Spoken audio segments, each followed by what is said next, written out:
السلام عليكم ورحمة الله وبركاته. سلام على كل قلب طيب، سلام على اللي بيحاول يفهم ويسأل ويتأمل حتى وسط التعب. من قلب لقلبك جيتلك النهاردة برسالة مش صدفة انك تسمعها ولا صدفة انك وصلت لها، لان اللحظة دي لها معنى، والمعنى ليك انت. في لحظات في حياتك بتعدي كأنها بسيطة، كلمة اتقالت قدامك، حد عدى قدامك، نظرة في عيونك من حد، أو حتى مشهد شفته من بعيد وتفتكرها لحظة عابرة، لكن في الحقيقة اللحظة دي ليك انت مخصوص. شايف احنا بنتعامل مع الحياة كأنها اوتوماتيك، نصحى، نشتغل، نسمع، نعدي، ونفكر ان كل اللي حوالينا بيحصل عشوائي. لكن سبحان الله، في نظام إلهي دقيق بيرتب الأحداث حوالينا، مش علشان تسلينا لكن علشان تفوقنا وتوصل لنا الرسالة بالظبط. مثلا مشهد اللي شفته لأم ماسكة ايد ابنها وهي بتعدي به الشارع.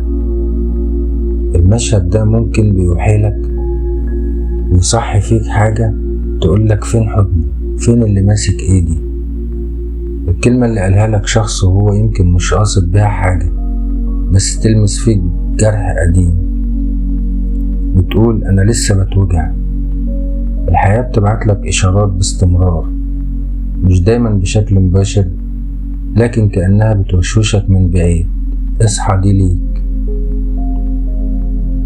اللي حصل امبارح مش عشوائي، وحتى لو كان مؤلم كان بيحضرك لحاجة جاية، أو بيفكرك بحقيقة نسيتها، أو بيطهرك من حاجة سكنت جواك بزيادة.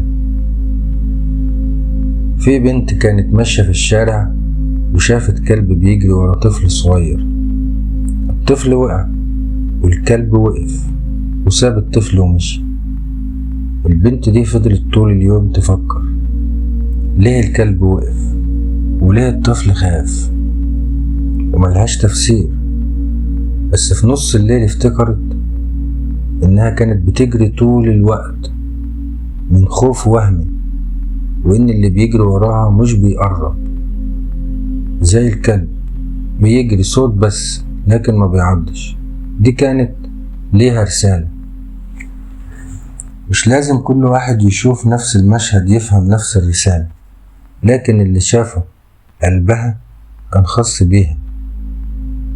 ربنا مش بيبعت لنا الإشارات في جرايد ولا في منشورات، بيبعتهم في أحداث وأوجاع ومفارقات، في مواقف عابرة لكنها مش صدفة.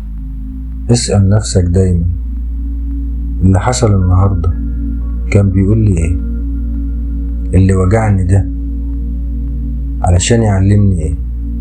اللي اتكرر قدامي أكتر من مرة ممكن يكون نداء لإيه؟ لما تفكر كده مش بس هتعيش بوعي أعلى، انت هتبدأ تشوف نور تاني، وتفهم انك مش بتتساق في الحياة عشوائي، ده انت بتقاد بحكمة لغاية ما توصل. الرسالة دي مش بس بتقولك اصحى، دي مش صدفة.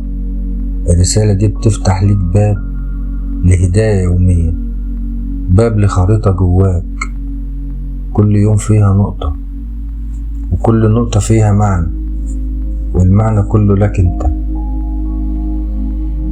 لو قلبك حس بحاجة وانت بتسمع، لو جملة وقفتك، فده مش صدفة، ده قلبك بيفهم وروحك بدأت تستقبل.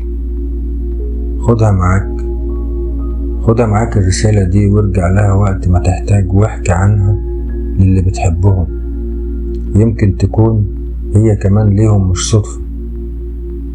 من قلب لقلبك كل المحبة وكل السلام، وكل لحظة جاية تكون دليل انك ماشي في الطريق الصح، وانك ماشي بروح واعية فاهمة ان مفيش حاجة بتحصل كده، كل شيء بيحصل لك علشانك، مفيش صدفة.